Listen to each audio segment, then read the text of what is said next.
Nous sommes la moyenne des personnes que nous fréquentons.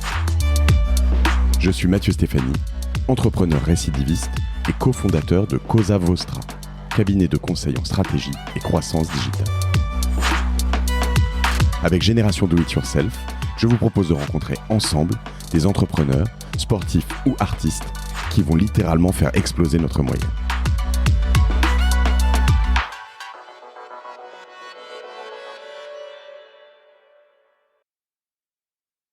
Ok, c'est parti. Alors, on est déjà en live et c'est parti sur Zencaster. Je suis ravi de te retrouver ici, Pierre. Alors, Pierre Valade, on a fait un épisode au début, je dirais au début de Génération Do It Yourself. En tout cas, c'était il y a plus de 2 ans. C'était à New York. J'avais trouvé le bon filon, moi, pour aller faire des allers-retours à New York, tu vois. Et je me disais que le podcast, ça m'aidait bien. Donc, je comptais y retourner au mois d'avril. Et puis voilà, cette saloperie m'a empêché d'aller à New York. Donc, je suis un peu vénère. Je serais passé te voir. Mais bon, j'ai cette occasion de te voir. Salut Pierre, déjà. Merci, salut. On s'est quitté, nous, la dernière fois qu'on s'est parlé, je dirais en 2018, je pense, février, si je ne m'abuse. Je crois que tu étais encore chez Microsoft. Tu avais vendu Sunrise. Et tu as quitté Microsoft juste après, c'est ça, hein?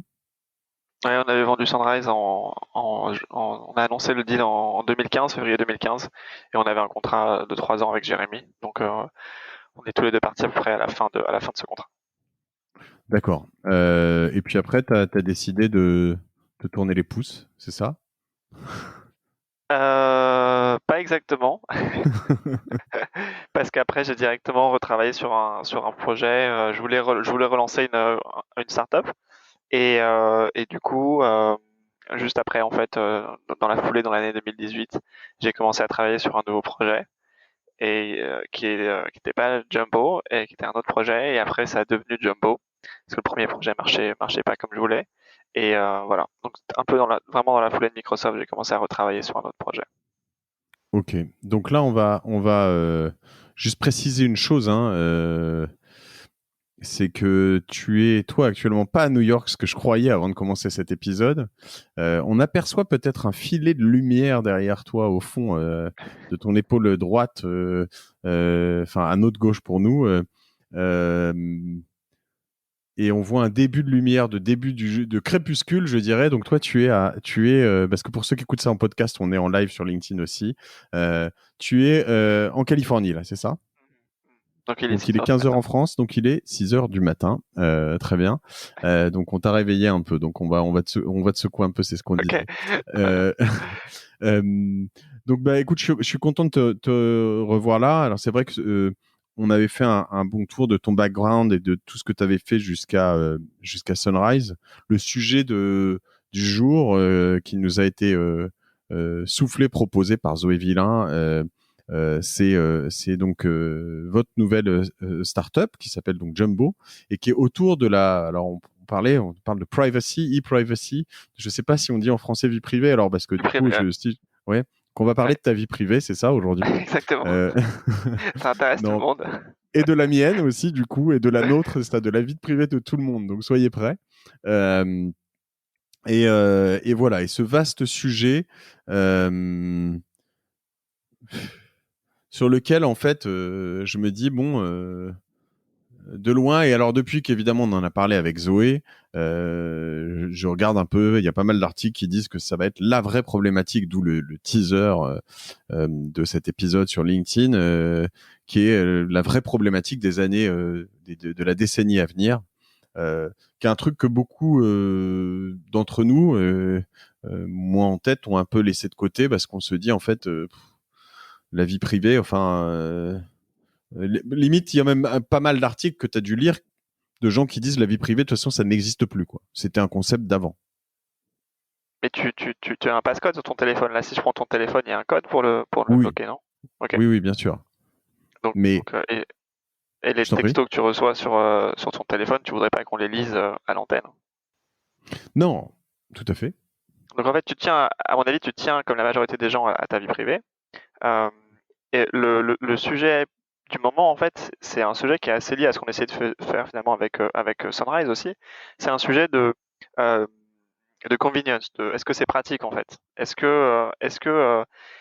que face au choix vie privée par rapport à la simplicité, lequel tu choisis? Et en fait, c'est un peu le choix en fait aujourd'hui. Le problème, enfin le, le problème est en fait qu'on a, on, on- les plateformes nous disent soit ça va être simple et vous devez renoncer à votre vie privée, soit vous avez votre vie privée, mais ça va être énormément de boulot pour vous d'aller checker les settings, d'aller comprendre tous les paramètres, d'aller protéger votre compte, d'aller supprimer vos contenus quand vous voulez plus qu'ils soient sur les plateformes. Et donc en fait, c'est sûr que si on dit la question, c'est soit simplicité, convenience ou vie privée, les gens vont aller vers la simplicité et la convenience. Ça, il n'y a pas de débat.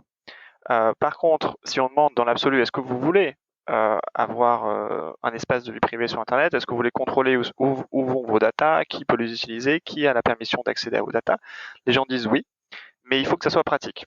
Et c'est justement ce que nous, on essaie de faire avec Jumbo, c'est de rendre un sujet qui est très compliqué, la gestion de sa vie privée sur Internet, donc que personne ne fait. Parce que quand un truc est très compliqué, personne n'a envie de le faire.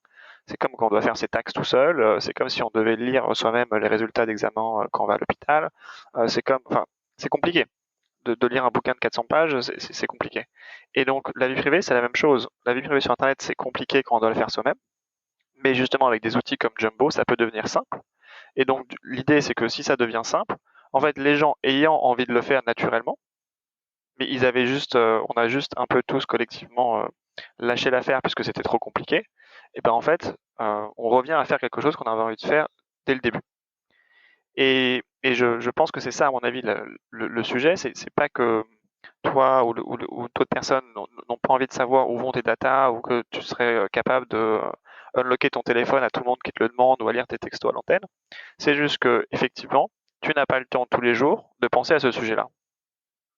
Et c'est tout à fait normal. Même si c'est un sujet important pour toi, si à chaque fois que tu devais sortir de chez toi, tu avais 25 clés et tu devais trouver la clé qui, en fait, te fait fermer ta porte, tu ne fermerais pas ta porte. Même si tu as très envie que personne rentre chez toi. Le problème, c'est que si à chaque fois que tu sortais de chez toi, tu avais 25 clés à essayer pour loquer ta porte, et qu'à chaque fois c'était une clé différente, et que tu pouvais pas te souvenir de quelle est la forme de la clé et quelle est sa couleur, tu ne fermerais pas la porte de chez toi. Ça te prendrait juste trop de Aurélie, temps. Aurélie en régie digitale dans mon oreillette me dit qu'il faudrait que tu éloignes un tout petit peu le micro de ta bouche. Pardon, Un tout ok. petit peu. Voilà. Voilà, Ouais, c'est une question d'UX, en fait, d'expérience utilisateur. exactement. Et est-ce que tu dis là-dedans que tous ces. Toutes ces des boîtes digitales font exprès de complexifier tout ça, ou alors elles ne font pas, elles ne cherchent pas à le simplifier exprès parce que ça les arrange bien? Bah, je sais, je peux pas donner des intentions sur ce qu'elles font. Ce qui est sûr, c'est que si on regarde leurs incentives financières, elles sont pas alignées avec celles de l'utilisateur de la plateforme. Puisque quand vous êtes utilisateur de Facebook, de Twitter, c'est un peu différent sur LinkedIn parce que vous pouvez payer pour LinkedIn. C'est pas vous qui payez Twitter, c'est pas vous qui payez les factures de Facebook, c'est les annonceurs. Et donc c'est sûr qu'en tant que business qui doit faire de l'argent, ce qui est tout à fait logique de la part de Facebook, ils ont jamais prétendu qu'ils n'étaient pas une boîte for profit, comme nous d'ailleurs. Euh, Ils sont incentivés à plaire à les annonceurs qui sont les clients. Et aussi dans une certaine mesure à leurs utilisateurs, parce qu'ils veulent quand même que l'utilisateur reste pour que les annonceurs aient des gens à qui annoncer. Mais euh, ils ont vraiment d'abord comme clients leurs annonceurs. Et donc, c'est sûr que les settings de confidentialité qui vous permettent de réduire le targeting que vous pouvez avoir sur Facebook, c'est pas dans l'avantage de Facebook en tant que business directement. Donc, j'imagine que chez Facebook, il y a des gens qui travaillent sur la vie privée qui disent ça serait bien de faire ça, et des gens qui travaillent au business qui disent ah non, en fait, ça serait bien que ce soit un peu plus difficile de faire ça.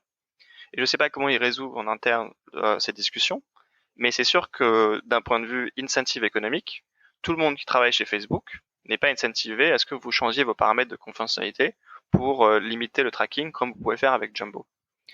Et Parce qu'on est d'accord que sur un Facebook, pardon, alors comme sur d'autres, hein, mais ils savent à peu près toujours, à partir du moment où tu as l'application installée sur ton smartphone, où tu es. ils savent à peu près toujours, ils savent quel smartphone tu as, quand est-ce que tu en as changé, ils savent évidemment les relations que tu as avec les gens, avec qui tu chattes sur Messenger, probablement des liens évidemment avec Instagram et WhatsApp, WhatsApp. donc les échanges que tu as avec différentes choses, les marques que tu cites, les pages que tu visites sur ces plateformes au moins.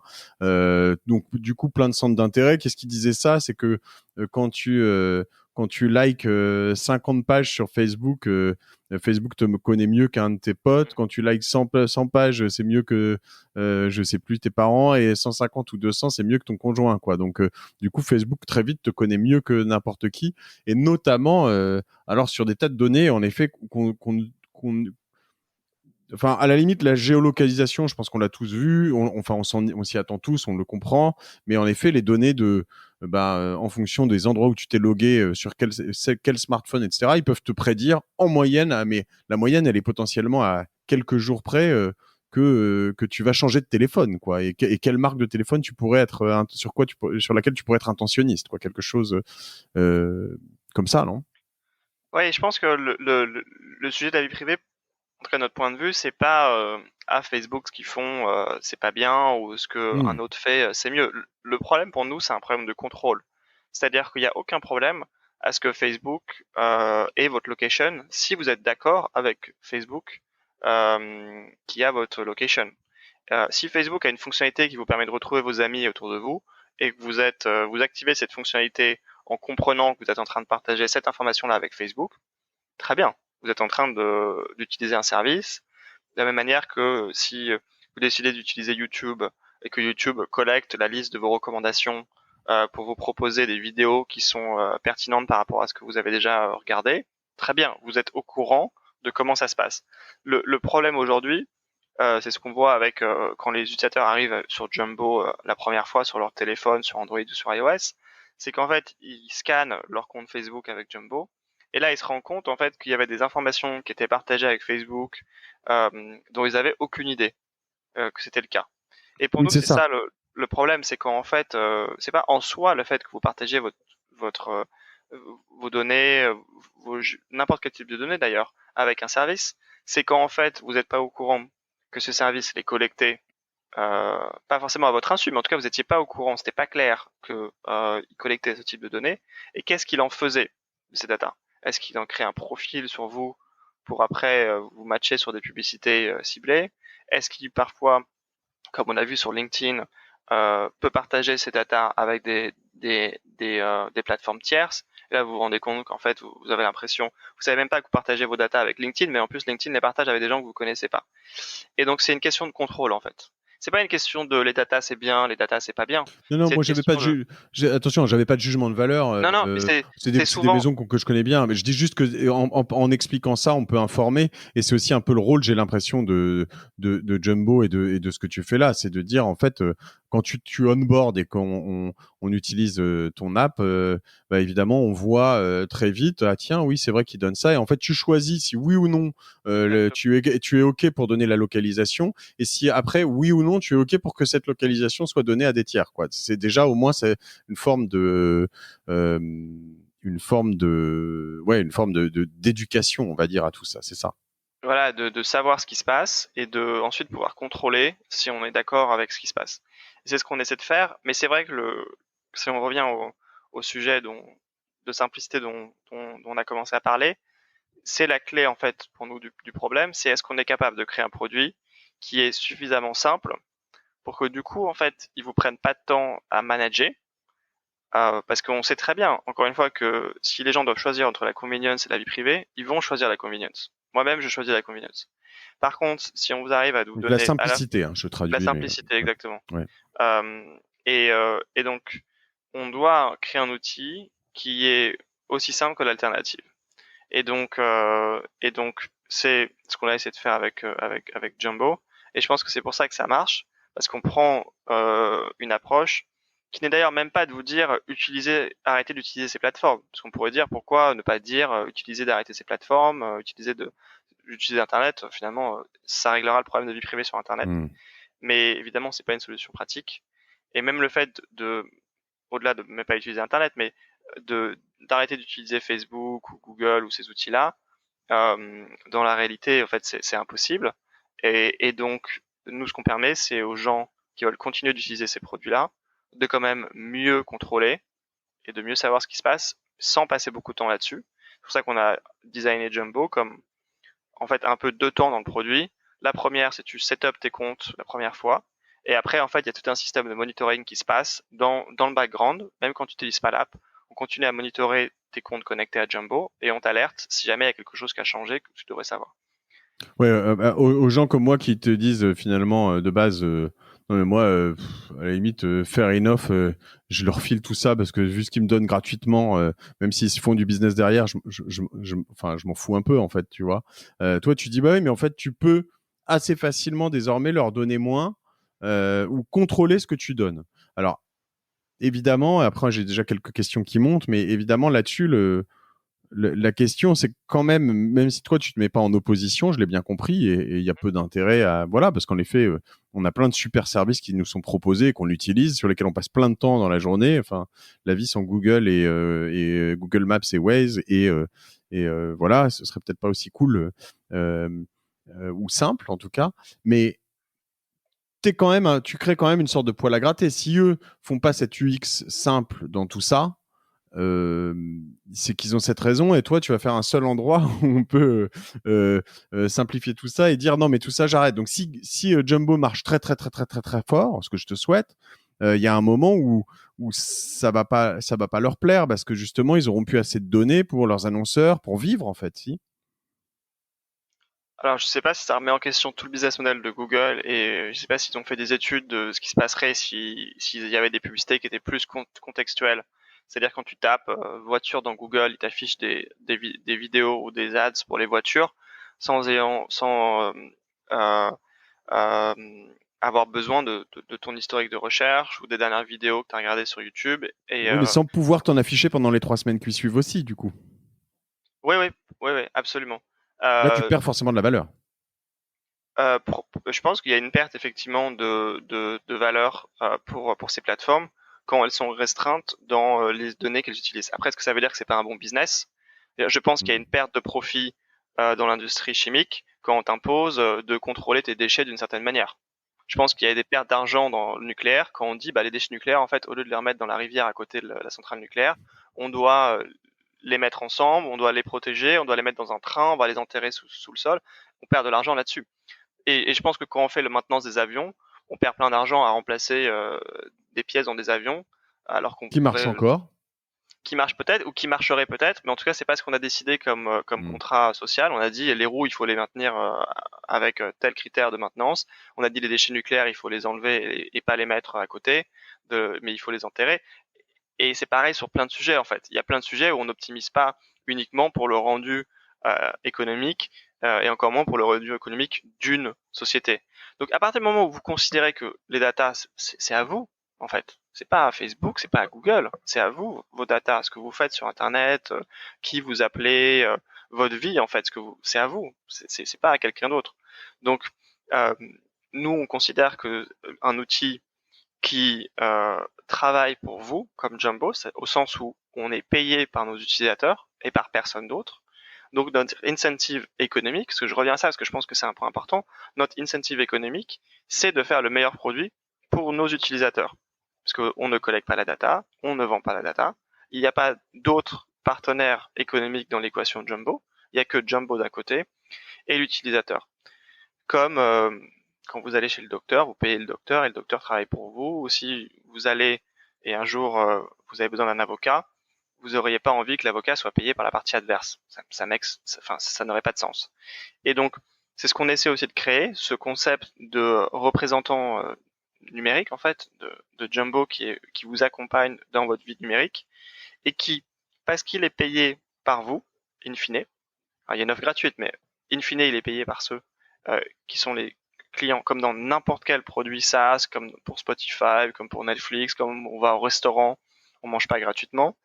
On comprend du coup qui est le client chez nous, et nous, notre seul but, c'est de le représenter le mieux dans sa vie digitale et de l'aider à contrôler la data qui est collectée sur lui.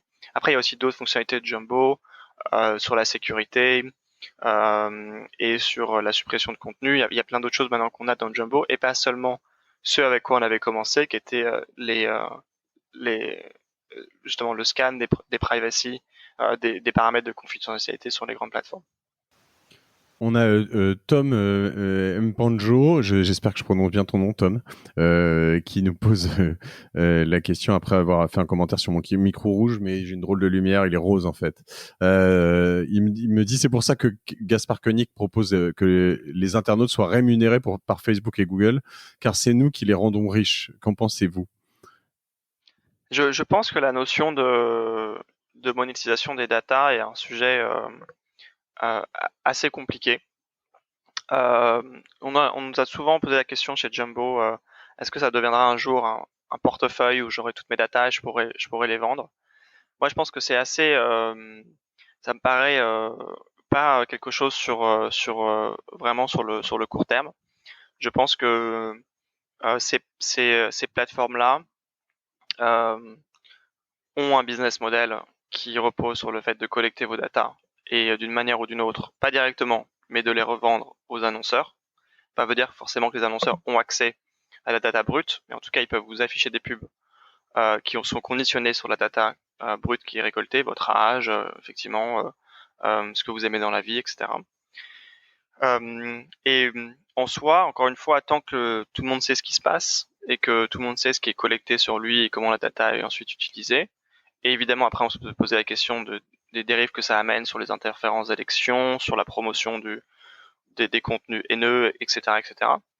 Mais il y a a priori le modèle, pourquoi pas? Moi j'ai pas de problème avec ce modèle-là. On a accès à un service gratuit donc et en échange il y a une partie de nos data qui sont monétisées. Nous là Quand le évidemment service est gratuit, c'est que le produit c'est toi, hein, c'est ce qui se dit, c'est ça ? oui, et c'est vrai puisque et encore une fois c'est pas surprenant et c'est pas choquant. Euh, Hmm.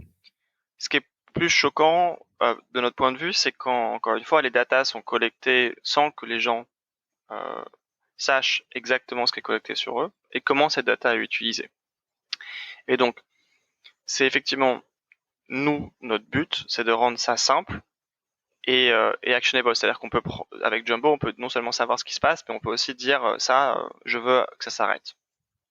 Et donc, l'idée de monétiser les data, euh, j'ai pas réfléchi énormément au sujet, j'ai réfléchi beaucoup moins que le philosophe Gaspard sur ce sujet-là.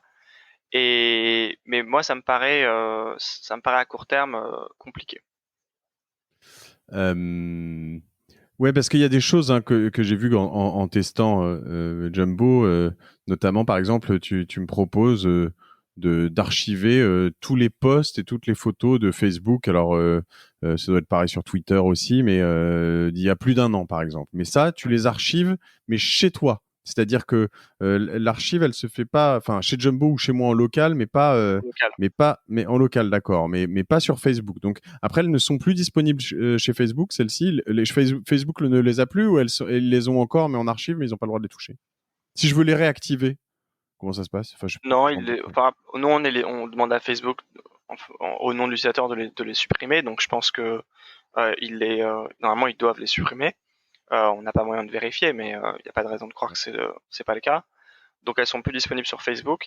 Ça fait partie d'une série de fonctionnalités qu'on a effectivement sur Facebook, qu'on a maintenant sur Instagram et qu'on a aussi sur Twitter, qui permet aux utilisateurs de décider d'expirer en fait les contenus qu'ils ont postés sur ces plateformes-là à partir d'une certaine date. Par exemple, moi j'utilise Jumbo pour archiver mes tweets sur Twitter, c'est-à-dire ça les enlève de Twitter, ça les supprime de Twitter, mais ça les met dans mon Vault, dans mon coffre-fort sur Jumbo sur mon téléphone.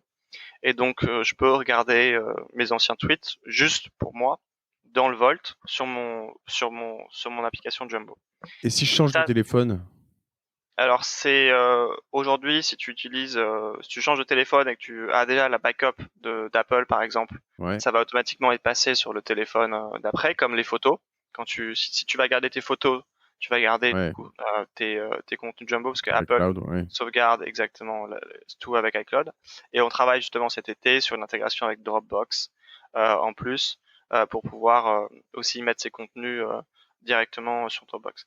Et ça nous amène à un point qui est un peu technique, mais qui est un point important pour nous, qui est le fait que Jumbo, la manière dont ça fonctionne techniquement, c'est que, en fait, quand vous interagissez avec, par exemple, Facebook et Jumbo, Jumbo en tant que compagnie n'a pas de serveur qui est entre vous et la connexion avec Facebook. C'est-à-dire que quand on va supprimer le contenu chez Facebook ou changer vos settings de confidentialité chez Facebook, ça se fait directement, la technologie est directement sur votre téléphone et c'est votre téléphone qui va discuter avec les serveurs de Facebook directement. Ce qui fait que nous, en tant que société, on n'a pas accès en fait à vos datas. Et donc d'un point de vue sécurité / vie privée, la technologie qui est sur le téléphone de Jumbo amène un degré en fait de confiance dans le produit qui est haut parce qu'on n'a justement pas ce problématique de données qui transiteraient via les serveurs de Jumbo. Donc ça, c'est aussi Après, une innovation technique. comme tu le dis, ça peut aller sur les serveurs de iCloud, enfin de Apple ou de Dropbox, mais c'est à ton choix, c'est ton libre arbitre de te dire je veux les mettre ailleurs, quoi. Et vous avez pas de vision là-dessus de dire il vaut mieux les mettre sur ça ou ça parce que ça c'est plus sécurisé. Enfin, c'est pas votre business, quoi. On pourrait donner des informations si on a des plateformes qui sont plus sécurisées que d'autres, mais après, c'est les gens qui décident où est-ce qu'ils veulent effectivement mettre les contenus une fois qu'ils les ont enlevés des plateformes. Maintenant, ça fait presque plus de 10 ans que on est tous sur Facebook. On a ajouté beaucoup d'amis au fur et à mesure du temps qui ont du coup accès par défaut à nos posts sur notre timeline. Souvent, quand on revient dans notre timeline de 2008, quand il n'y avait pas les messages privés sur Facebook et qu'on s'envoyait tous des messages sur notre wall, c'est comique, quoi. C'est comique. Ouais. Mais parfois, c'est pas cool. Triste. Quand on cherche un boulot. Bah, c'est juste que voilà, on se souvient même plus qu'on a mis tout ça sur Internet. Parfois, il y a des commentaires qui sont sexistes, parfois il y a des commentaires qui sont racistes, qui sont juste des blagues, mais qui sont sortis de leur contexte, peuvent détruire une réputation. Alors que moi, je considère que ce qu'on dit quand on a 15 ans ou quand on a 16 ans, ça doit pas venir nous hanter quand on cherche un travail à 26 ans. Et sachant que, comme tu le dis, là, c'est important ce que tu dis sur les 15-16 ans, parce que alors, dans moi, je suis quarantenaire, je veux dire, à la limite, à l'époque, je bossais déjà. Je faisais déjà un peu, j'étais peut-être déjà un peu conscient de tout ça, plus ou moins. En tout cas, quand je postais des choses publiques, j'étais dans le digital. Bon, mais en effet, quand t'as 30 ans et que t'es ou 25 ans et que t'es sur Facebook depuis que t'as 12 ans ou 13 ans, a priori, ouais, au collège et machin, que ce soit les photos ou les commentaires que t'as fait. Un peu débilos, tu peux te dire en fait, en effet, c'est pas con de tout supprimer. C'est pas si simple à faire depuis la plateforme Facebook. C'est ce que tu dis aussi. Enfin, faut les faire un par un ou faut. La dernière fois que j'ai regardé, effectivement, fallait les faire un par un. Encore une fois, ce qui revient à notre problème de départ, qui était, nous, il y a beaucoup de gens chez Jumbo qui installent l'application parce qu'ils avaient déjà envie de supprimer leur compte Facebook, leur photo Facebook, et que justement, ils voulaient pas supprimer leur compte. Mais le fait qu'ils voulaient déjà supprimer leur photo, c'est pas quelque chose que Jumbo a amené dans l'univers des possibles. Ils voulaient déjà le faire. C'est juste que effectivement, ça prenait 4 heures. Il fallait, en gros, prendre un bon samedi après-midi et aller taper sur les photos une par une. Et si tu rajoutes le fait qu'en plus tu voulais les télécharger avant, soit tu le faisais une par une, soit tu les téléchargeais tous, mais c'était en plus plus compliqué. Donc en plus, soit tu les perdais complètement, soit si tu voulais les sauvegarder avant, c'était encore plus de temps qu'il fallait passer dessus. Et en plus, il faut le faire de manière récurrente si jamais tu veux cleaner derrière toi, quoi. Si tu veux continuer à passer du temps sur Facebook à poster, mais que un mois après tu veux que ça s'enlève, et ben il faut y penser. Faut se mettre un reminder dans le calendrier toutes les 4 semaines d'aller cleaner derrière soi. Et en fait, du coup, c'est encore une fois pas quelque chose que les gens ne voulaient pas faire, ils voulaient le faire, c'est juste pas du tout pratique. Et nous, on a créé cet outil donc dans Jumbo, on en tape. Une fois qu'on est connecté sur Facebook, on dit, moi par exemple, je te dis, c'est mes tweets. Mes tweets, au bout d'un mois, hop, c'est parti et ça va dans Jumbo et c'est plus sur Twitter. Ok. Compris, je trouve ça intéressant en effet sur les tweets en particulier où tu peux mettre des grosses conneries sur Twitter. Il y a bien longtemps. Et voilà, c'est dommage que ce service-là ne soit pas intégré dans les plateformes. Ça devrait être intégré dans les options pour Facebook ou pour Twitter. Et donc c'est ce que nous on apporte ce qui manque en fait dans ces plateformes-là pour mieux contrôler sa vie privée. Alors j'ai des questions qui arrivent. Alors notamment, avez-vous une vision pour un ciblage publicitaire plus responsable de la vie privée et plus éthique, et peut-être une solution pour résoudre le privacy paradox et le biais d'information et de connaissances par rapport aux enjeux de la protection de cette vie privée en ligne? Oui, absolument. D'autant plus que nous, Jumbo, en tant que business, on fait de la publicité sur Internet. Donc on s'est évidemment posé la question de qu'est-ce qu'on peut faire quand on fait de la publicité sur Internet, où est-ce qu'on met la limite dans ce que l'industrie fait, qui pour nous va trop loin, et ce qui est raisonnable de faire. Et donc, par exemple, un des points qui est important pour nous, c'est que aujourd'hui, quand vous cliquez sur une pub sur Facebook, en fait, la plateforme sur laquelle vous allez aller, par exemple, imaginons c'est une app. Vous cliquez sur une app pour une pub, pardon, pour un jeu vidéo. En fait, la manière dont ça fonctionne aujourd'hui, en vaste majorité, c'est que quand vous cliquez sur cette pub, vous arrivez sur la page du jeu vidéo, vous téléchargez ce jeu vidéo, et ensuite ce jeu vidéo va partager avec Facebook des informations en disant cet utilisateur, c'est un bon utilisateur pour moi, parce qu'il a par exemple dépensé dans mon application de jeu vidéo. Donne-moi des gens qui lui ressemblent. Les Et donc en look-alike. fait, les lookalikes, exactement, qui sont basés sur les datas que Facebook n'a pas sur vous, mais qui sont en fait donnés par les services qui veulent faire de la publicité sur Facebook, qui du coup donnent les datas à Facebook en disant lui c'est un bon utilisateur pour moi. Et cette boucle en fait de feedback des datas qui en fait passe d'une publicité à une app, mais l'app qui ensuite repartage vers Facebook, cette boucle là, on considère que c'est pas quelque chose qui est sain parce que Ce qu'on va, elle est ce qu'on va liée. appeler, si tu me permets, pardon Pierre, avant que tu continues, c'est ce qu'on va appeler les jumeaux numériques, hein, pour aussi de l'expliquer d'une autre manière, c'est-à-dire on va se dire, tiens, je cherche des gens qui sont soit dans cette tranche d'âge, qui ont ces centres d'intérêt, qui ont un téléphone depuis, je reviens sur ces téléphones, mais depuis tant de trucs, qui sont sur Android depuis telle chose et qui machin et truc, et donc du coup je voudrais leur pusher un truc qui fait, je sais pas moi, une app de finance sur Android et qui est hyper machin. Et donc, du coup, ben, si tu es un jumeau numérique, donc tranche d'âge, parisien, homme, machin, avec tel potentiel revenu, parce que tu vois, ou comme tu as cherché telle ou telle chose, tu es probablement un enfant, deux enfants, trois enfants, parce que sur les 3 années derrière, on voit, ou les 8 années que tu as cherché à 3 reprises des couches, etc., ben, on va te faire des jumeaux numériques très pointus et on va pouvoir te pusher un certain nombre de pubs comme ça. C'est un peu ça. Alors maintenant, ce qui se passe, c'est que c'est plus des critères qui sont explicites, comme tu viens de dire, des critères d'âge, des critères démographiques. C'est comme ça que ça se passait en fait avant. Et maintenant, depuis Facebook, en fait, ce qui se passe, c'est que au lieu que ce soit des critères explicites de démographie, c'est en fait les annonceurs, donc l'application dans mon exemple de jeu vidéo, qui veut annoncer sur Facebook, qui va envoyer à Facebook des informations sur qui sont ses meilleurs utilisateurs. Ouais. Et en fait, c'est les algorithmes de Facebook qui vont automatiquement, avec les lookalike audience, donc les audiences similaires, trouver des gens qui sont similaires, mais pas forcément par rapport à des critères explicites, mais par rapport à ce qu'ils savent, en gros en machine learning, comme caractéristiques qu'ils vont extraire, qui sont pas forcément des caractéristiques démographiques, des meilleurs utilisateurs qui sont déjà dans ce jeu. Et nous, le problème qu'on a avec ça, c'est qu'en fait, on a du coup une application de jeux vidéo qui partage des données avec Facebook, qui en fait complète votre profil vis-à-vis de Facebook. Facebook, ouais. Et donc en fait, nous, c'est cette question en fait de partager les datas avec Facebook qui nous embête, et pas du tout la question de la vie privée en ligne, ou de faire de la publicité sur Internet. C'est-à-dire qu'on peut faire de la publicité en traquant par exemple le succès d'une campagne à l'échelle d'une campagne, sans avoir en fait comprendre qui est la personne qui a cliqué sur cette campagne et comment est-ce que je rentre ces datas de cette personne-là à nouveau chez Facebook par exemple. Et d'ailleurs, c'est ce que c'est un des points qui est le plus surprenant dans la plateforme chez Facebook, c'est que en fait, ils récoltent les data pas seulement quand vous êtes sur Facebook, ça vous le comprenez, vous utilisez Facebook, c'est normal, vous partagez quelque chose sur Facebook, ils peuvent collecter des data sur ça, mais quand en fait vous utilisez une app de méditation et en fait elle partage ces data-là, par exemple combien vous avez payé à Facebook, pour pouvoir optimiser le modèle de distribution de publicité.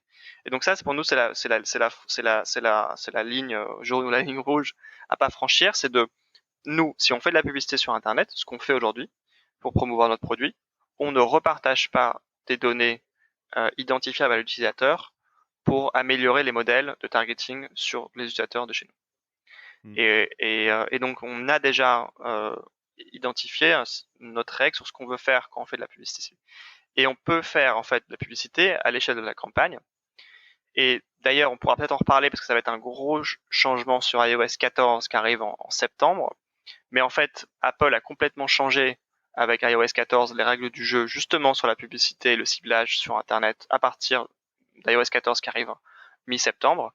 Et donc en fait, on va naturellement assister à un bouleversement pour ceux qui travaillent dans la publicité de tout le ciblage publicité, en tout cas mobile, puisque Apple a en gros essayé justement de eux aussi mettre le curseur entre la publicité et les datas de ces utilisateurs, en tout cas des utilisateurs qui utilisent des téléphones. Ça veut dire qu'ils vont être plus lax sur les... Parce que justement, Apple était connu pour être... pour même taper un peu sur Google et Facebook en disant vous êtes pas, vous balancez, vous partagez vos datas, vous faites n'importe quoi. Je gagne pas d'argent sur la data. Je suis Apple. C'était un peu le discours. Là, tu es en train de dire qu'ils vont basculer du côté obscur de la pub. Ah non, ils vont au contraire. Ils ont tout ok. ils ont tout lockdown. Ok. Ouais. Et donc et ça va dans ton sens, toi, avec Jumbo, ça ou pas?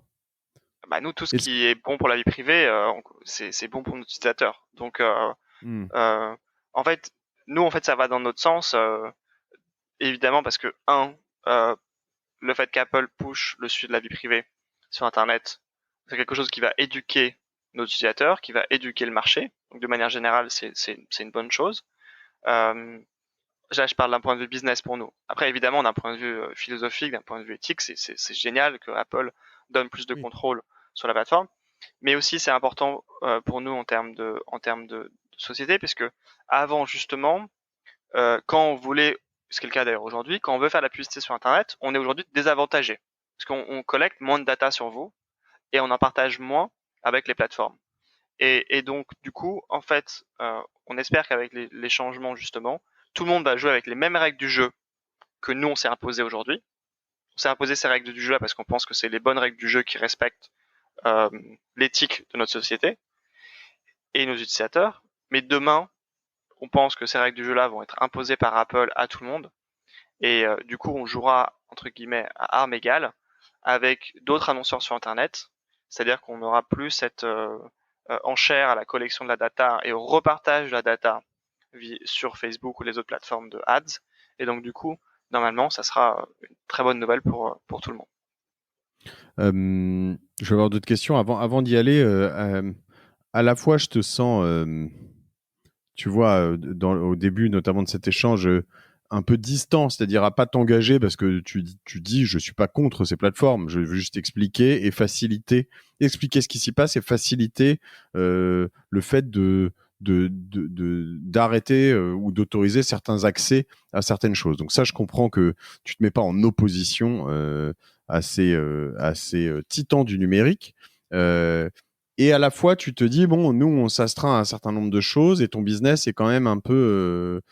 c'est un positionnement, enfin, c'est compliqué au quotidien parce que tu pourrais te mettre en mode bâton de pèlerin. Moi, avec Jumbo, je vais à l'encontre de tout ça, mais comme on peut plus s'en passer, enfin, tu vois, tu pourrais être plus hardcore dans la communication. Punk. Il y a un ami qui appelait ça, qui me disait il faudrait que ce soit plus punk. Ouais. Oui, ça serait un positionnement marketing. C'est pas le positionnement marketing qu'on a choisi, parce qu'encore une fois, ces services sont gratuits. Ils peuvent bénéficier du coup à des gens qui n'auraient pas forcément les moyens de payer l'équivalent en euros ou en dollars pour ces services-là. Et donc nous, notre but c'est pas de les combattre en soi. On pense que ça peut être des très bons business en étant plus responsable de la vie privée et en collectant du coup moins de data ou en redonnant en tout cas plus de contrôle utilisateur. Après, pardon, mais je reviens sur l'analogie que tu as faite tout à l'heure qui était très intéressante sur les labos, pharma ou même les industriels dans l'ensemble ou les centrales nucléaires. Donc tu dis en gros, bon, bah, on peut pas reverser, tout ça a été normé, etc. Et en gros, et c'est ce que je lisais en préparant tout ça, quand on parle des années 2020, c'est que on considère plus ou moins que jusque maintenant c'était le Far West, que tout ça a éclos dans les 15 pour Facebook, 20 pour Google, un peu plus pour Microsoft, mais pas tant que ça en fait dernières années, et que là, il y a un moment, il va falloir juste se dire, bon, avant de peut-être de mettre des règles déjà, éduquer et au-delà des règles à imposer, déjà dire Mathieu Stéphanie, j'accepte ou non la règle que tu me proposes ou que tu m'imposes, que tu me mets de base, quoi. C'est ça. Et dont je suis pas trop au courant. Ouais, je pense qu'il il va y avoir un recalibrage sur le sujet de la vie privée sur Internet, euh, parce qu'on a vu en fait que ça allait probablement trop loin. On a vu les dérives de cette collection de data sans limite, et donc c'est pour ça qu'il y a en Europe le GDPR, qui est un texte du Parlement européen Le pour RGPD, ouais. le RGPD exactement pour redonner un certain nombre de droits sur les données aux utilisateurs à qui ces données appartiennent. On a eu la même chose en Californie avec le CCPA. Et donc on a en fait probablement depuis Cambridge Analytica la réalisation qu'il faut faire attention sur le sujet. Et donc du coup on a des regulations, on a des journalistes qui se pensent sur le sujet, on a des utilisateurs qui veulent reprendre le contrôle. Mais c'est sûr que le produit, par exemple, si on prend le point de vue de Jumbo, il y a il y aura énormément d'évolutions à faire dans notre produit, puisque ce qu'on fait aujourd'hui euh, euh, n'aura plus de sens demain, puisqu'en fait, il y aura déjà le monde du marketing va changer, et donc les datas qu'on collecte aujourd'hui sur vous, sur lesquelles Jumbo peut vous protéger, demain, ça sera plus un souci, ça sera tant mieux. Et donc en fait, euh, évidemment, on espère que le sujet de la vie privée sur Internet devienne de manière générale un sujet qui est plus facile à gérer pour tout le monde, et que ce qu'on fait aujourd'hui chez Jumbo ne soit même plus relevant dans quelques années, parce qu'il n'y a même plus le problème de base. Et donc, ça sera à nous aussi de nous réinventer, mais ça sera une bonne chose pour la vie privée de manière générale, que en fait, il n'y ait même plus ce risque-là, et qu'il n'y ait même plus à utiliser Jumbo pour se protéger, mais que ça soit T'as une vague directement. idée T'as une vague idée des vagues de réinvention que tu peux avoir derrière, justement, ou vous êtes projeté un peu plus loin, ou là vous êtes vraiment dans déjà la V1, la V2? Bah, on regardera comment ça va évoluer, mais je suis pas naïf sur le fait que euh, nous, euh, en tant que société, en tout cas, quand plus le sujet de vie privée va devenir important pour tout le monde, plus ça va être un marché qui va être compétitif, mais plus ça va être aussi pour l'utilisateur final un monde meilleur, parce qu'on aura plus de protection par défaut sur sa vie privée. Ce que je disais par exemple avec Apple, ce qu'ils font sur iOS 14, ils vont introduire de nouveaux paramètres de confidentialité, ils vont introduire de nouveaux paramètres pour partager sa location de manière pas précise, enfin tu vois, de partager une zone au lieu de partager ta location précise, tu vas pouvoir partager une zone. Donc Apple fait sa part du chemin, il y a d'autres sociétés qui font tu vois, une partie du travail. Et donc nous, on doit en permanence se réinventer pour protéger toujours nos utilisateurs sur ce qui est relevant. Mais on espère évidemment que peut-être en 2030, il y aura plus de Jumbo. Parce qu'en Et fait, ouais, je te le il y souhaite pas aura, non plus complètement, mais que tu aies une version évoluée. en tout cas, ce qu'on fait aujourd'hui n'aura plus de sens pour les utilisateurs, parce qu'on espère que l'environnement réglementaire et les comportements par défaut des sociétés seront déjà beaucoup plus respectueux de la vie privée. Mais effectivement, on a eu une période d'excès, et maintenant on est en train de mettre un peu tout ça au clair. J'ai une bonne question de Josiane Asman juste après que je te pose, mais je voudrais juste avoir une intime conviction sur parce que l'approche d'Apple quand même, elle peut paraître aussi assez marketing, c'est-à-dire que on peut se dire option 1, soit Apple se dit en fait je fais ça parce que j'ai évolué, je suis arrivé à maturité et voilà. Mais comme déjà ils vivent que pas ou très peu de la publicité et qu'ils sont plus dans le hardware et un peu de soft qui vont louer éventuellement, on peut se dire aussi que deux, c'est une manière de se mettre vraiment en opposition à justement aux autres, alors Apple, à Google et Facebook en particulier, et Amazon qui vient aussi petit à petit, mais en disant attendez, moi, regardez, je vais vraiment pas là-dedans. Votre data, elle est à vous. Moi, je suis vraiment en opposition à tout ça. Donc, venez chez Apple parce que si vous voulez être en sécurité, c'est chez moi. Chez les autres, vous vendez votre âme, quoi. C'est un peu ça, non aussi. Donc, il y a peut-être peu de chances que les autres les suivent. Euh, je pense pas que ça soit comme ça. De mon point de vue, en ayant regardé l'industrie, je pense que, en fait, il y a en fait justement cette ligne à définir entre ce qu'on disait tout à l'heure sur la question de la publicité plus responsable de la vie privée ou de la publicité plus éthique dans la question. C'est qu'en fait, ce modèle-là, il est tout à fait possible en fait. On peut tout à fait faire de la publicité sur Internet et être responsable du point de vue de la vie privée et éthique. Et donc, c'est ce que Apple fait. Apple, quand vous êtes sur l'App Store, vous cherchez un mot-clé, vous cherchez méditation. Aujourd'hui, vous allez avoir une pub en haut. La première app, le premier résultat, ça va être une pub. Ils ont un système qui s'appelle Search Ads, qui permet de faire de la publicité sur l'App Store à partir d'un mot-clé, exactement comme Google. Sauf qu'en fait, chez Apple, eh ben, les datas qui sont données aux annonceurs quand ils font ces campagnes sont extrêmement limitées. Les systèmes de tracking sont extrêmement limités. Et donc, en fait, ils ont déjà défini leur set de règles avec lesquelles ils étaient d'accord pour faire cette plateforme, mais qui est une plateforme de publicité. Donc, en fait, encore une fois, il faut être précis sur le fait qu'on peut tout à fait faire de la publicité en ligne sans avoir un problème de vie privée et sans over-collecter les datas sur ces utilisateurs et sans avoir ce système de ce que je disais de en fait une app de par exemple e-commerce qui redonne de l'information sur vous à Facebook pour vous réafficher de la pub sur Facebook. Et donc en fait, mais c'est juste qu'il faut décider en fait. Mais le modèle est tout à fait possible et c'est pour ça que Apple, à mon avis, va continuer à grossir le chiffre d'affaires qu'ils font sur la publicité en ligne, notamment les publicités pour les applications dans l'App Store, mais d'une manière que je trouve en tout cas respectueuse de la vie privée des utilisateurs. Et donc c'est tout à fait possible que Facebook fasse la même chose et que les autres vont être aussi d'ailleurs forcés avec iOS 14 à commencer à faire la même chose. Et on verra que c'est tout à fait possible d'avoir un modèle où les boîtes comme Facebook et Google vous proposent de la publicité. Et il ne sera peut-être pas aussi rentable. Encore une fois, on revient à l'analogie de la centrale nucléaire qui serait beaucoup plus rentable si on s'occupait pas des déchets. Ça serait aussi beaucoup plus rentable et les vols seraient moins chers entre Paris et Barcelone si on s'occupait pas de la maintenance des ailes, la maintenance des moteurs et des pneus. Mais c'est pour ça que cette question-là, on l'a déjà écartée de l'optimisation du chiffre d'affaires d'une société par rapport à ce qu'on veut collectivement faire. Et ça pourrait rester des modèles extrêmement rentables. Et donc c'est pour ça que Apple, oui, ils n'ont pas une incentive parce qu'ils font la majorité de leur argent sur autre chose que les ads, mais ils font des ads en fait. Et quand ils font des ads, ils les font d'une certaine manière. Et donc c'est ce, à mon avis, vers quoi l'industrie va aller.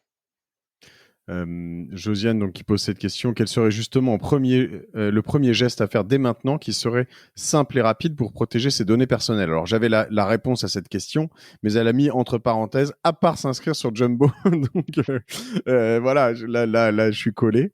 Je ne sais pas s'il y a d'autres. Enfin, tu veux que je... Bah, la réalité, c'est qu'on est aujourd'hui les premiers sur le marché.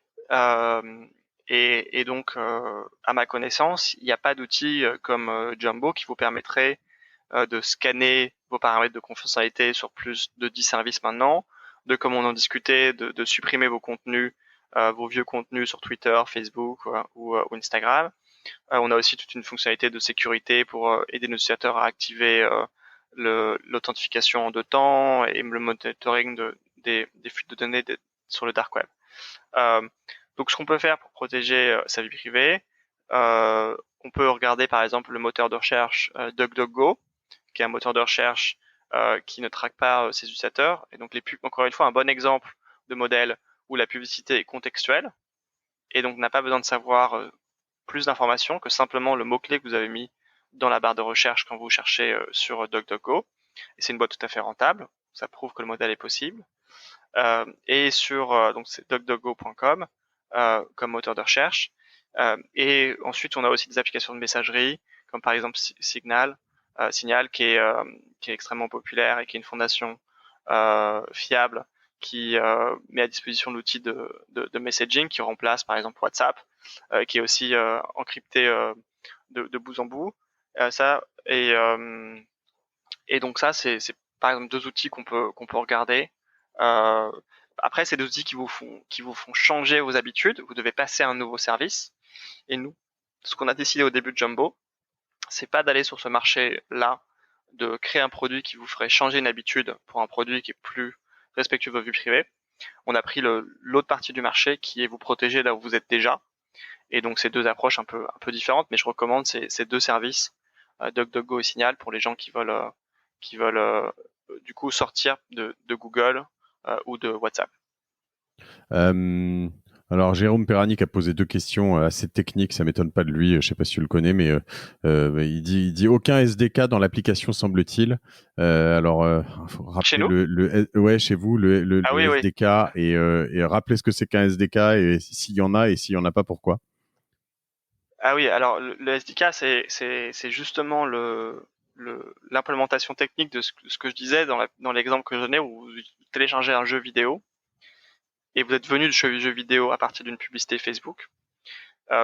Et en fait, dans cette application de jeu vidéo, vous avez le SDK de Facebook. Donc il y a une partie dans le jeu vidéo qui est en fait du code qui a été écrit par les ingénieurs chez Facebook, qui justement permet à Facebook de renvoyer l'information chez Facebook en disant cet utilisateur a ouvert l'application jeu X, il l'a ouvert à telle heure. Ils incluent évidemment, comme tu disais, plein de métadatas sur ton téléphone, est-ce que tu es chez Orange ou chez Bouygues, combien de, enfin c'est assez hallucinant ce qu'ils collectent en plus. Et ils le font en fait pour pouvoir attribuer la publicité, c'est-à-dire savoir si tu as cliqué sur une pub avant d'ouvrir cette application de jeu vidéo, parce que c'est comme ça qu'ils monétisent Facebook. Donc ils ont besoin de savoir si tu es venu d'une publicité de chez eux ou pas. Mais en plus, ils utilisent ça pour ce que je disais tout à l'heure, c'est-à-dire l'application, le jeu vidéo va pouvoir envoyer des datas à Facebook en disant ça c'est un bon utilisateur. Et du coup, Facebook après utilise ces signaux pour afficher de la publicité aux gens qui sont similaires à ce qu'on disait avec les lookalike audience.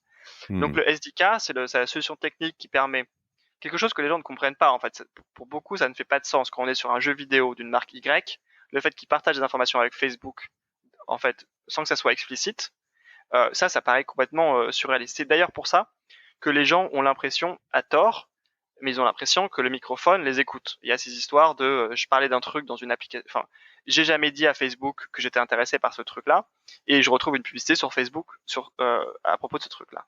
C'est parce qu'en fait Facebook récolte. C'est pas d'ailleurs que la faute de Facebook, hein, bien au contraire. C'est tout le monde qui participe à l'écosystème envoie des datas à Facebook en envoyant des datas sur cet utilisateur. Il a fait ça chez moi. Par exemple, il a recherché sur ses chaussures. Et donc, même si vous n'êtes pas logué sur cette application de chaussures, vous vous retrouvez avec du coup des publicités dans votre feed Facebook. Donc, encore une fois, nous, ce qu'on critique, c'est cette boucle de feedback où vous n'êtes pas au courant qu'une application tierce renvoie des datas à Facebook pour mieux cibler les publicités sur Facebook. Et Et si donc, tu te mets en évidemment, nous, on le fait opposition, pas. pardon, ouais. Excuse-moi, donc évidemment, nous, on le fait pas.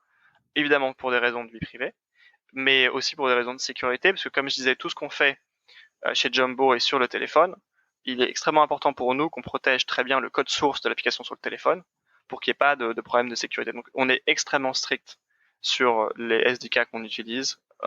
Évidemment, il n'y a aucun SDK de tracking chez Jumbo. Je pourrais me mettre en opposition, et d'ailleurs beaucoup le font.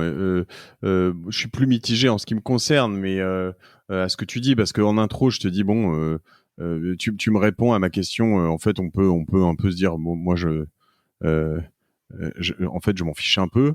Et tu me dis, mais est-ce que tu as un code sur ton téléphone? Est-ce que tu aimerais que tout le monde puisse lire tes messages? Mais en fait, il y a un peu toute une partie des gens qui se disent, mais c'est pas tout le monde, c'est des machines. Donc en fait, que des machines lisent mes messages, que toutes ces données transitent en fait de ces applis qui machin. Si à la fin ça me donne une pub, une promotion qui me donne un avantage sur un truc ou qui me fait découvrir un produit que j'avais pas vu et que je connaissais pas, fine en fait. Puis en plus, je leur donne tout ça. Finalement, tu vois, enfin. Où est le mal? Tant pis, tant mieux, où est le mal, quoi, tu vois. Ces gens-là, tu dis, bon, écoute, fine, alors t'es au courant, tu le sais, et puis t'as rien à faire avec Jumbo, ou tu crois qu'ils sont dans le faux? Ah Je non, la non, je pense provoque que un peu. ouais, non, mais c'est une très bonne question. On l'entend régulièrement quand on discute du projet. Euh, euh, c'est soit des gens qui n'ont pas encore vu l'étendue du problème. Donc effectivement, te convaincre de prendre un médicament quand t'es pas convaincu de ce que tu as comme maladie entre guillemets, c'est compliqué. Et donc dans ce cas-là, c'est un travail d'éducation qu'on fait justement pour expliquer, par exemple, ce que j'ai expliqué aujourd'hui en disant pourquoi est-ce que vous avez l'impression que votre téléphone vous écoute? Parce que justement, il y a ces data qui sont partagées entre une application tierce et Facebook, qui était Hmm. quelque chose que vous saviez peut-être pas. Donc en fait, il y a une partie éducation. En fait, quand les gens ne savent pas ce qui est fait aujourd'hui de leur data sur Internet, ils ont aucune raison de se préoccuper du sujet. En fait, on a plein d'autres choses à faire dans sa vie que de se préoccuper du sujet de la vie privée sur Internet. Et donc ça, c'est un premier point sur l'éducation, qui est un sujet du coup qui est, par exemple, moi ce que je dis, c'est que cette boîte Jumbo n'aurait pas été possible avant Cambridge Analytica. Et c'est aussi faire la boîte au bon moment par rapport au marché, c'est-à-dire que il n'y aurait pas eu Cambridge Analytica, qui est pas un sujet que de vie privée d'ailleurs, mais il n'y aurait pas eu dans les médias les articles et donc du coup l'éducation du grand public sur le sujet. Bon bah Jumbo serait passé aux oubliettes. Et donc on est aussi dans une phase d'éducation du marché. Il y a des gens qui vont dire moi j'ai pas le temps, ça m'intéresse pas, j'y crois pas, je pense que c'est une cause perdue et donc ils vont pas utiliser le produit. Il y a de plus en plus de gens qui se disent ok, j'ai compris. Peut-être parce que j'ai vu une histoire de quelqu'un qui cherchait un job et en fait il s'est fait reprocher un truc sur Facebook il y a 10 ans ou un tweet et du coup il a pas eu le job qu'il voulait ou quelqu'un qui a justement eu un problème de réputation quand il était déjà en poste à cause de quelque chose qu'il a dit il y a 10 ans qui représente pas qui il est. D'autres ça peut être des gens pour qui se sont fait euh, il y a beaucoup de cas aux États-Unis de gens qui se font usurper leur identité sur Internet ou qui font réutiliser un mot de passe dans une application. Il y a une data breach et du coup les datas sont perdues. Quelqu'un accède à votre compte sur Facebook ou sur Google et se fait passer pour vous. Donc en fait, parfois c'est juste le fait qu'il y a de plus en plus d'exemples dans la vie de tous les jours qui font que les gens se disent au fait effectivement il y a quelque chose à gérer. Mais effectivement, on est dans une phase d'éducation du marché. Mais je pense pas que ça soit parce que les gens soient d'accord que leurs data soient partagées à droite et à gauche sans qu'ils le contrôlent. Je pense que c'est parce que juste c'est un sujet qui peut être juste compliqué à appréhender et donc parfois on n'a juste pas envie de se prendre la tête et on veut juste se dire bon bah je vais continuer comme avant. Et c'est vrai qu'on se rend pas compte effectivement quand on utilise ces produits au jour le jour des potentiels risques de continuer à avoir tout ce contenu-là forever sur soi. Et donc il y a une partie Surtout, d'éducation, ouais. et c'est tout à fait logique, ouais. Surtout que il y a aussi après des forces supérieures entre guillemets qui peuvent utiliser toutes ces datas dans une certaine mesure. Ce que je veux dire, c'est qu'on a entendu la NSA, on a entendu enfin les liens qui peuvent y avoir entre certaines organisations privées et des États. Et puis on peut parler aussi potentiellement d'usage d'aspiration massive de je sais pas d'images. Et de liens entre je sais pas des images de toi ou de moi qui seraient sur Google Images et puis Ouais. que tu arrives en Chine et puis que les Chinois savent déjà qui tu es, ce que tu fais en ligne, ce que tu as fait depuis 10 ans ou 15 ans sur machin, le comportemental, etc. Donc ça existe, c'est une réalité aujourd'hui. Hein. Donc il y a potentiellement des usages indirects qu'on ne connaît pas. C'est aussi une des choses, je pense, implicites dans le projet, Et non? oui, et je pense que pour moi c'est toujours fondamentalement une question de friction. Ce que je veux dire par là, c'est que euh, on sait que gérer sa vie privée sur Internet, c'est une vraie galère. Et donc, on sait qu'il y a beaucoup de gens qui ne veulent même pas commencer à le faire, parce que déjà avant, ils savaient pas où commencer, parce qu'après, ils se disent, bon, bah, ok, ça va C'est trop prendre des tard. heures. Ouais. Exactement. Et donc, c'est d'abord pour nous un sujet de simplicité du produit, en fait. De vraiment, et donc, ce qu'on faisait avec Sunrise dans la simplicité de la gestion du temps, on essaie de l'amener avec les mêmes principes dans la gestion de la vie privée. Mais c'est Je le ça, en rappelle, fait. hein, mais c'était vraiment un des atouts énormes que tu avais créé avec Sunrise. C'est juste faire un calendrier. Tout le monde avait un calendrier. On en a parlé dans le précédent épisode, mais juste, tu t'arrivais, on te disait, oui, tiens, vas-y, prends Sunrise, tu vas voir, c'est super. Tu disais, ouais, vas-y, j'essaye. Mais bon, enfin, ça va, c'est un calendrier. Et puis en fait, tu savais pas pourquoi, mais en fait, Sunrise était mieux, quoi. Et c'était vraiment, je pense, la crème de l'UX. C'est la même équipe qui bosse sur Jumbo, Alors, en partie. Toi, déjà. moi, voilà. Mais après, sinon, c'est une équipe différente qui Ok. bosse dessus, mais ils sont tout aussi talentueux. Et on a effectivement la même exigence au niveau simplicité. Et je pense que c'est ça, à mon avis, la clé. Ce qu'on minimise je pense dans la vie de manière générale, mais ça, c'est un peu un de mes sujets de réflexion sur comment est-ce que je choisis des idées de produits, c'est la friction. C'est en fait si vous regardez un peu les dernières années, Uber n'a pas inventé le fait d'aller d'un endroit A à un endroit B. ils ont diminué très fortement la friction qu'il y avait. Avant, il fallait sortir dehors, à New York par exemple. À Paris, c'était encore plus compliqué. Il y avait le temps d'attendre dehors. On savait pas où était le taxi, on savait pas quand est-ce qu'il arrivait, on savait pas s'il prenait la carte bleue, on savait pas si on allait prendre le chemin le plus rapide. Mais ils n'ont pas inventé le fait de prendre une voiture pour aller d'un endroit A à un point B. C'est pareil avec Deliveroo, c'est pareil avec.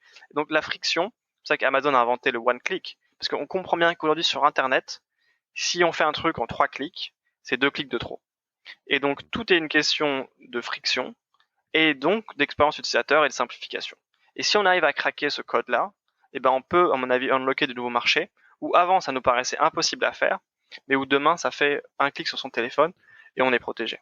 On a Et eu ce débat avec Laurent Kretz, mon associé que tu connais un peu, oui, sur absolument. Jumbo, et qui me dit ouais, mais bon, c'est quand même relou parce que il faut passer au moins, il faut passer quand même un bon bout de temps pour. Et je lui dis ouais, mais imagine, et c'est exactement ça, hein, la difficulté de votre exercice. C'est imagine si tu devais le faire vraiment plateforme par plateforme, ce serait probablement 100 ou 1000 fois plus de temps. Donc, et comme vous le vendez bien, j'imagine aussi, une des choses qui est intéressante dans ce frictionless, c'est que Jumbo a une vocation à s'effacer. C'est-à-dire que une fois que tu as rempli tout ça, après, tu connais ce que je veux. Et derrière, Jumbo, je vais pas le re-remplir toutes les 2 semaines ou quoi. Éventuellement, tu peux me redire, tiens, il y a ça ou ça de nouveau. Mais en l'occurrence, c'est enregistré, quoi. Exactement. Et ça, c'est un point très important, parce que du coup, différent par rapport à ce qu'on essaie de faire avec Sunrise. Où Sunrise, on faisait un calendrier, donc le calendrier, tu reviens dans l'application tous les jours. Là, au contraire, le but de Jumbo, c'est de vous faire revenir le moins possible dans le produit. Parce que c'est pas quelque chose de bénéfique pour nous de faire passer du temps dans le produit. On vend pas de publicité. Et donc, notre optimisation pour nous en interne, c'est de faire que le produit ait de la valeur, même quand vous n'êtes pas sur Jumbo. C'est ce qu'on fait avec le monitoring. Et donc, on utilise des notifications pour vous tenir au courant de ce qu'on fait chaque semaine. On envoie ça le dimanche soir. Et en fait, on peut être utilisateur de Jumbo tout à fait satisfait avec Jumbo qui monitore ses comptes sans jamais avoir à ouvrir l'app. Et ça, c'est un point extrêmement important qui va justement dans ce qu'on dit de simplicité. Et on a aussi fait la décision, ce que je disais au début tout à l'heure, c'est nous on a pris le parti que demander aux gens de changer de service, c'était déjà trop compliqué. Donc on préfère vous dire continuez à utiliser Google, qui est dans tous les cas le meilleur moteur de recherche. Et par contre, contrôlez ce que vous partagez avec Google. Et donc, on aurait pu prendre des voies complètement différentes. On aurait pu dire switcher tout sur un autre moteur de recherche. Et on a toujours pris on a pris depuis le début ce parti pris de dire on va vous accompagner là où vous êtes parce que c'est plus simple pour vous de ne pas changer vos habitudes. Et on va aussi se mettre en retrait comme application et vous prendre un minimum de temps. Mais effectivement, il y a une première session avec Jumbo quand on connecte là pour la première fois, qui dure à peu près, on va dire 10 minutes, ça dépend de combien de services il faut connecter, qui est assez longue, mais qu'il faut faire une fois. Après, on reste connecté avec ses comptes sur Jumbo et donc nous, on peut monitorer dans le background. Et ça, je pense que c'est un point qui est extrêmement important quand on réfléchit en tout cas, moi, c'est comme ça que je réfléchis quand je réfléchis à des produits. C'est que souvent, en fait, les produits que vous voyez, c'est pas des nouveaux usages. C'est très rare qu'on invente des nouveaux usages. Les gens ne changent pas d'habitude de ce qu'ils veulent faire. Ce qui se passe, c'est que par contre, on rend quelque chose qui était compliqué facile. Et ça crée en fait énormément d'opportunités. Et on voit d'ailleurs beaucoup de nouveaux projets qui sont basés juste Alan. Par exemple, je connais très bien Jean-Charles de Alan. C'est une assurance santé. Ça existait avant Alan. Mais le faire aussi simplement qu'Alan, bah, ça n'existait pas. Et ça fait toute la différence, en fait. Encore une fois, parce que je pense que les gens ont autre chose à faire que rester au téléphone avec leur mutuelle. Ils ont autre chose à faire que passer des heures sur les privacy settings de Facebook. Et donc, enlever de la friction dans ces expériences-là, c'est un point qui est extrêmement important dans le développement, à mon avis, de nos produits. Tu es investisseur chez Alan ou pas ? Oui. Alors, je le sors un dimanche, tu vois, personne ne le sait, mais je sors cet épisode que j'ai tourné la semaine dernière dimanche avec Jean-Charles. Et honnêtement, je suis sorti de là en me disant, je J'aurais bien aimé être un early investor d'Alan parce que je pense que lui, il va aller dans le CAC 40. Il est parti là comme ça. Cet épisode est fantastique. Si tu l'écoutes, si tu as Avec l'occasion, plaisir. tu me feras un feedback. Petite réaction, t'as 4-5 minutes de plus. On s'était Oui, dit de donner 1 heure, ouais. oui, tu sais, moi, Oui, il est 7 heures du 7 heures du matin, mais matin, donc je sais que tu es à cheval sur l'organisation, le perso, tu as peut-être une séance de méditation, quelque chose de prévu. Donc, Non, non, mais ouais, merci de demander. euh, je me permets de rebondir là-dessus et j'ai en plus une ou deux questions aussi, Anselme, après derrière. Euh, mais en fait, moi, je te souhaite, comme à tout le monde que je reçois ici, parce que je reçois des gens que j'aime bien, donc de réussir là-dedans, mais surtout parce que aussi la curiosité de réussir même très très fort avec Jumbo, parce que la curiosité me pique de savoir en fait qu'est-ce qui peut se passer si vous cartonnez, mais genre au-delà de l'entendement, tu vois. Est-ce que tu peux te retrouver je sais pas, enfin, ça peut vraiment saouler Google. Je veux dire, je parle de Google, mais Facebook aussi, mais Google, tu vois, moi, j'ai un téléphone Android. J'ai installé une appli sur un environnement Google et qui peut entre guillemets leur nuire, tu vois. Et donc c'est quand même des méta-entreprises. Enfin, c'est vraiment des espèces de. Et je pense pas que je pense que Google est une très bonne entreprise. J'ai pas de, tu vois. Mais il y a un moment où quand tu te sens un peu attaqué sur un truc qui est tellement core business. Tu peux dire, attends, t'es gentil là, mais t'es en train de me supprimer 4, 5, 6, 8% de mon chiffre d'affaires parce que tout le monde coupe mes données avec ton truc, fais chier, quoi, tu vois. Et, et, et ouais, ça peut être assez rigolo. T'as pensé aux options qui peuvent se passer ou là, tu te dis, non, déjà, faisons cartonner, puis on verra si ça arrive un jour. Oui, et puis surtout, nous, on travaille pas pour Google. Moi, j'ai Non. pas d'action de Google, j'ai aucun. Nous, on est juste là pour donner aux gens les moyens de reprendre le contrôle. Donc, si les gens décident qu'ils veulent partager moins de données avec Facebook, c'est pas Jumbo qui prend la décision on change aucun settings de manière automatique. Et donc, Non, mais effectivement, eux, ce qu'ils veulent, s'ils le facilitent pas, s'ils le facilitent pas, c'est justement que ce soit pas facilité, quoi. oui, Bon. mais nous, ça, c'est leur business. Nous, on a un autre business. Et donc, tu vois, chacun fait son produit pour ses clients. Nous, les clients, c'est les gens qui utilisent Jumbo. Eux, ils font un produit pour leurs clients qui sont leurs annonceurs. Et c'est logique en fait. Oui. Il y a rien de surprenant. Non, non, mais c'est vrai que Mais je suis le convaincu que business, Google il va quand même restera. se coller sur ceux qui ont le plus de traction. C'est-à-dire que je sais pas si tu fais TikTok, par exemple, pour l'instant, mais si tu le fais pas, tu vas être obligé de le faire Oui, dans 2 mois, mais je dans pense 6 mois. que je suis convaincu que Google peut être un très bon business en ayant moins de data sur ses utilisateurs. Euh, et donc, d'ailleurs, Google a été un très bon business pendant plein d'années au début, quand il faisait juste de la publicité, donc qu'on appelle contextuelle, c'est-à-dire quand vous tapiez quelque chose sur Google, comme une voiture, vous avez de la publicité pour les voitures. Hmm. Et c'est tout. Voilà, c'était aussi simple que ça. Et leur business model est déjà un business model excellent là-dessus. Je citais l'exemple de DuckDuckGo qui fait ça comme modèle pour leur moteur de recherche, qui sont une boîte extrêmement profitable. Donc la publicité contextuelle est un modèle qui peut être absolument rentable pour les plateformes. Donc après, ça sera aux utilisateurs de décider si justement on veut passer dans un monde où plus de publicité contextuelle que de publicité ce qu'on appelle comportementale. Euh, Anselme, donc, il pose cette question. Le design comportemental ou captologie est-il un sujet, une menace insidieuse qui pourrait jouer dans la gestion de la vie privée des individus? Comment pouvez-vous lutter contre cette mauvaise utilisation du design et de l'UX? Tu dois connaître J'imagine un peu. les plateformes qui utiliseraient ça ou... Oui, peut-être, oui. Bah nous en fait on a une couche d'attraction sur en fait l'interface des plateformes. Donc dans Jumbo, quand vous scannez vos paramètres de fonctionnalité, que ce soit avec Facebook ou avec Google ou avec LinkedIn ou avec Twitter, nous on a justement unifié tout ça dans une même interface. Donc la complexité en fait des paramètres de confidentialité, de sécurité de chacune de ces plateformes, elle est abstraite en fait dans Jumbo puisqu'on Hmm. a une interface pour tout contrôler. Donc même si Facebook faisait en sorte que ce soit plus compliqué pour l'utilisateur de faire ça, nous, c'est notre travail.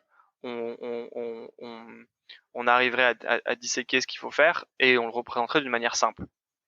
Donc c'est un peu moi le concept euh, comme vous allez chez votre comptable en fait. Si vous allez chez votre comptable, vous n'avez pas besoin d'être au courant de la dernière update du code du commerce ou du code des impôts sur quelle taxe il faut payer sur les CDI versus les CDD. En fait, vous faites juste confiance à votre comptable et qui vous propose une couche d'abstraction entre vous et un système complexe. Et c'est la même chose avec la vie privée avec Jumbo. Donc en fait, le système de vie privée peut devenir plus compliqué. Pour les utilisateurs de Jumbo, ça change rien en fait. Donc de ce point de vue-là, je pense que c'est une manière de répondre à la question. Ok. Écoute, très bien. On arrive au bout de ce live. Je vais te poser une ou deux questions juste qu'on l'avait pour avoir un peu la suite de notre dernière échange. Alors, tu m'avais filé, figure-toi, et beaucoup de gens me l'avaient demandé. J'avais mis les liens sur l'épisode, mais pas mal de trucs d'un setup de bureau. J'avais bien aimé. Moi, j'utilise ta souris Anker notamment. J'ai pas forcément le tapis. Je bosse pas forcément beaucoup debout, mais voilà, tu as changé un peu ces setups? Tu as des nouveaux outils bien sympas ou pas vraiment?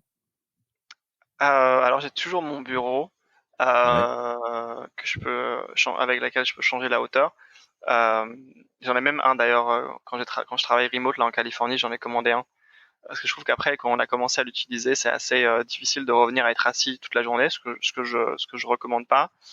Ce que j'ai ajouté dans ce setup, c'est j'ai un comment on pourrait dire un, un espèce de de Armé, truc non, que tu peut-être? mets aux épaules qui en fait te redresse en fait. Oui, c'est pour Je les sais plus sportifs, exactement comment beaucoup, ça ouais. s'appelle. Un Euh, harnais, peut-être, je pense, non? Une Peut-être un sorte de harnais. harnais, oui, un truc, quelque Ouais. chose qui te shoulder stand, je crois, ou genre Ouais. que tes épaules soient bien en arrière et que tu aies une position un peu plus saine quand tu es debout, quand tu es devant ton ordinateur. Donc ça, c'est quelque chose que je porte presque tous les jours quand je suis au bureau. Mais mais sinon, effectivement, je reviens sur mon warning à tout le monde sur si vous passez votre journée sur votre ordinateur, d'avoir un grand écran qui est à la bonne hauteur par rapport à là où vous êtes, d'avoir un vrai clavier et pas un clavier d'ordinateur portable comme les claviers ergonomiques. Moi, j'utilise celui de Microsoft qui est très bien fait. La souris, vous avez la main comme ça plutôt que la main comme ça parce que c'est beaucoup plus agréable pour pour votre poignet. Euh, on passe tellement de temps, évidemment le stand-up desk, c'est pour moi aussi indispensable, avec le mat, parce que sinon c'est un peu compliqué. Donc, un Euh, petit mais ouais, stand-up, ça c'est c'est des. ouais, pour être pieds nus sur le mat, c'est une sorte de matelas, enfin un truc où tu es debout plus Mhm. soft, quoi. Ouais. Je Ouais, remettrai les liens de tout cela. S'il nous en manque, je t'en redemanderai. Ouais. absolument. Et tu peux regarder Euh, les shoulders Ouais, pour je te le les épaules. demanderai, c'est celui que tu utilises s'il est bien. Et dernier point, un bouquin peut-être que tu aurais lu récemment, un truc sympa, un podcast, je sais pas, un contenu que tu aurais à nous partager. Enfin, je te Euh, piège peut-être à 7 heures du mat. Mais... euh, alors il y a au niveau podcast moi que j'écoute aux US, il y a celui de Kara Swisher avec Scott Ouais, Galloway. Parce que je trouve que les deux sont vraiment extrêmement drôles ouais, dans leur interaction. Ils ont cette espèce de jeu entre les deux. Et lui, c'est un personnage absolument. Enfin, je trouve qu'il est à mourir de rire. Il est prof de marketing à NYU. Maintenant, il est assez connu parce qu'il a fait pas mal de vidéos où il prédisait certaines acquisitions. Et donc, il a ce podcast avec Kara Swisher qui était journaliste qui faisait des Pivot, interviews. Exactement. Exactement. PIVOT, ouais, très bien. Ouais.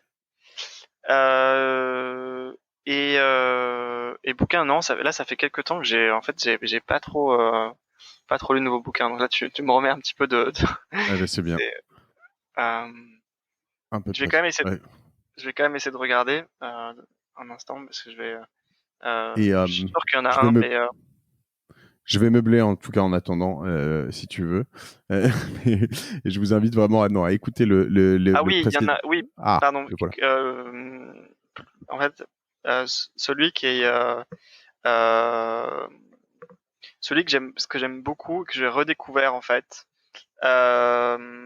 c'est euh, un monsieur qui s'appelle euh, Clayton Christensen, qui malheureusement est décédé il y a pas très longtemps d'un cancer, je crois, qui a été un professeur à Harvard, euh, Christensen, et qui a écrit toute une série de sujets, de bouquins sur l'innovation, notamment un bouquin qui s'appelle, ou en tout cas qui parle du concept de jobs to be done. Et le Ok. concept de jobs to be done, ça veut dire en fait, il dit, euh, pour résumer son concept, c'est les gens n'achètent pas une perceuse, ils achètent un trou.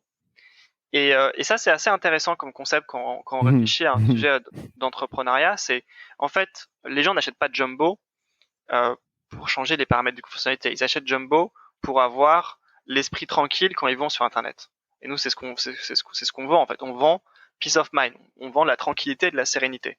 On vend pas le fait de changer les settings un par un. Et lui, ce qu'il dit, c'est par exemple, il a fait beaucoup d'études sur pourquoi est-ce que les gens achètent un matelas.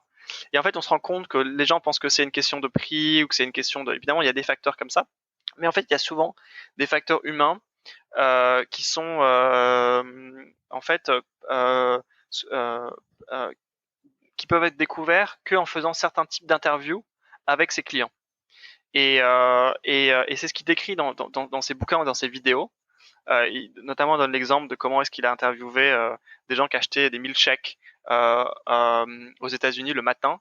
Et en fait, il a compris pourquoi est-ce que les gens achètent le milkshake le matin, parce qu'on peut le boire à une main, parce qu'on peut le boire sur une période suffisamment longue, parce que et donc il y a plein de choses comme ça qu'il explique dans sa méthode Jobs to be done, qui est une méthode que Intercom a aussi utilisée sur leur marketing ensuite.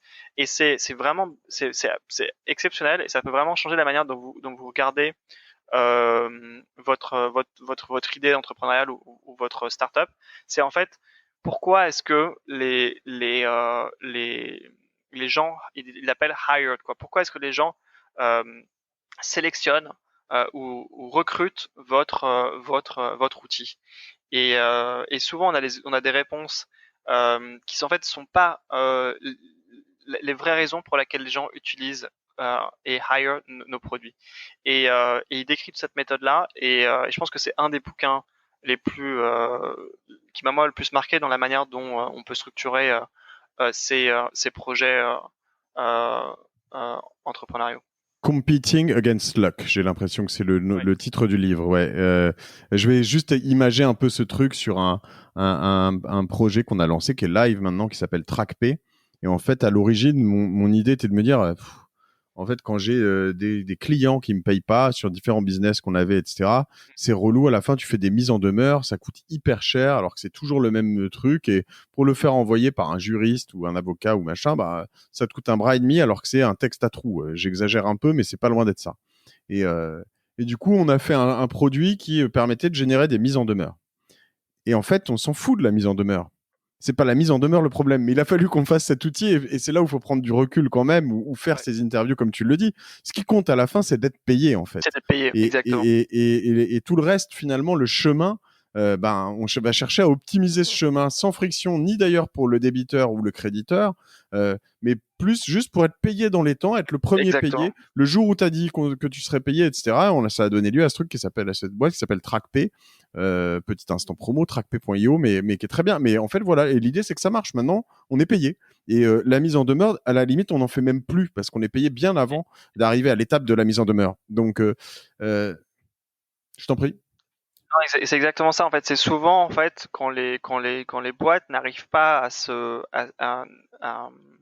à passer à l'innovation d'après, c'est parce qu'elles ont oublié justement le jobs to be done. Par exemple, le jobs to be done du métro, c'est pas des stations, c'est pas des conducteurs de métro, c'est pas des billets. Le jobs done du métro, c'est d'aller d'un point A à un point B.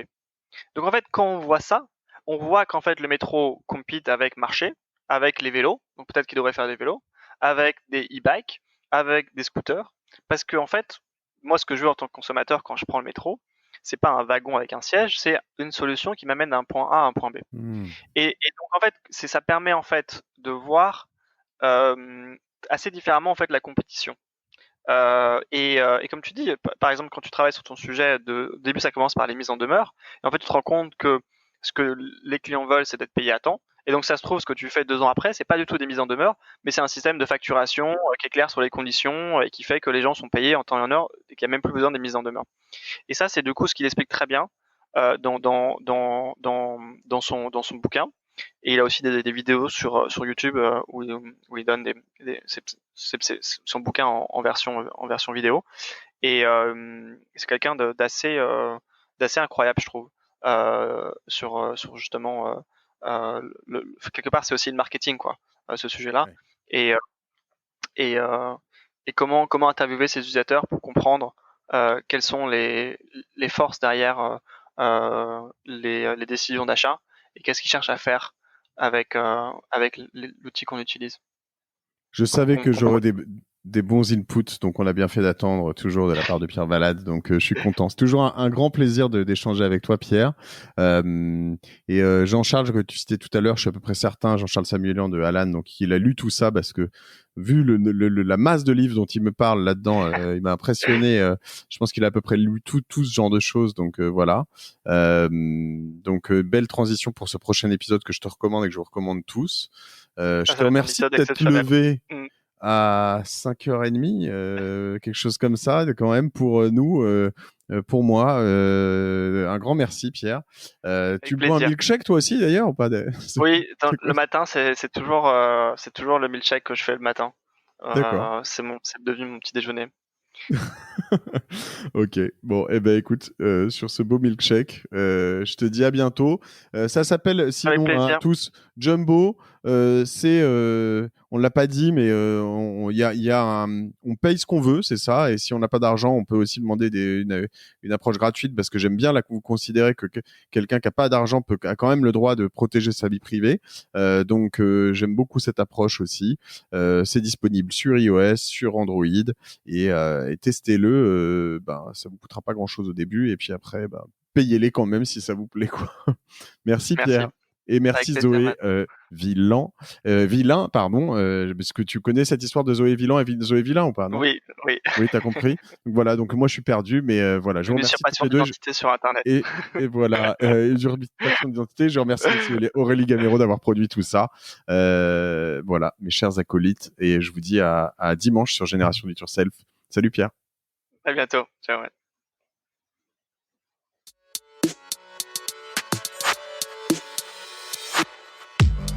Bravo, vous avez écouté cet épisode de Génération Do It Yourself jusqu'au bout. Merci de le partager à 2 personnes autour de vous, d'inscrire de force vos amis au podcast sur leur smartphone et de mettre une note 5 étoiles avec un gentil commentaire. Ça m'aide énormément pour ressortir dans les classements. Aussi, si vous me laissez votre email sur gdiy.fr, je vous enverrai l'épisode de la semaine ainsi que 2-3 bons plans. Pour finir, n'oubliez pas que si vous avez des besoins en accompagnement digital, toute l'équipe de Cosa Vostra va vous bichonner comme il se doit si vous nous écrivez sur contact@cosavostra.com. Je suis Mathieu Stéphanie et je vous embrasse.